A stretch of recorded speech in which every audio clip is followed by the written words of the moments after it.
So it's less than 12 hours to the election, Brother Emeka, Sister Maka. Do you know what you should be expecting tomorrow?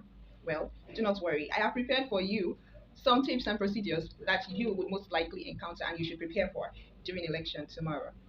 Firstly, when you arrive the election area and you're about to vote, you'll be prepared by identity verification.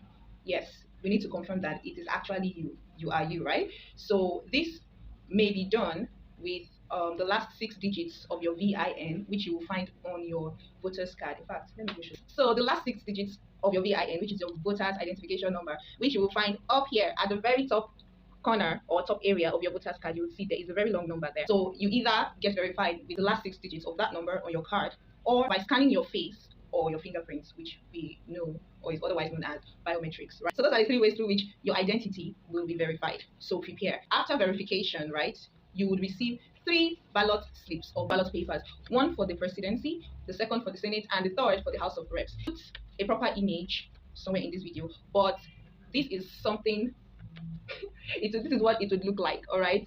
On your ballot papers, you will not see Peter Obi's face, neither will you see Asiwaju's face, all right? So 2 things you should go with in your head is your party's name, which could be LP, Labour Party, and the logo of LP. What is the logo of LP? You'll find it somewhere around here, all right? So this is what the ballot paper will look like. These are samples, all right? They might be modified for this election. You have definitely the party logo, you have the party name, right? This stands for Labour Party, and you have a box, a small box where you would vote, where you fill in your ink, right? Where you would press on your finger, to transfer the ink from your finger into the box, and it's usually the smallest. That is why the following steps are very, very crucial, and you should pay attention. You will be using your index finger. This is your index finger. That one you use to point at Chukudi and all of that. This is where, for instance, you would imprint your fingerprint. You press on your fingerprint. Please let your index finger be inside the box. Do not let it spill out. Do not let your index finger or the ink. Do not let the ink pass the outline of the box. It's going to be counted invalid or counted as invalid. If your ink flows into another party's box, it would be assumed that you voted for more than one party and thus invalid. So that means you should not press on your finger sideways. Please let it be perfectly in the center of the box, and clearly your fingerprint should have spaces on all sides inside the box. Next, you should ensure that you fold your slip, your ballot paper, into 2. All right, this avoids the ink from running over. These are one of the ways votes run invalid.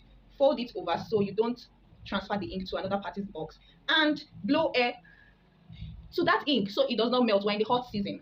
Do not let your vote melt into another party in Jesus' name. Please blow air to it, all right, so it can solidify before you slip your folded ballot paper into the ballot box. That will be it from me for now. I wish you the best, and I wish you safety as you go out to vote. Don't forget to stay back to protect your vote, all right? Know these things so that you can help yourself make your vote count, and also help others who may not have access to this kind of information also make their votes count.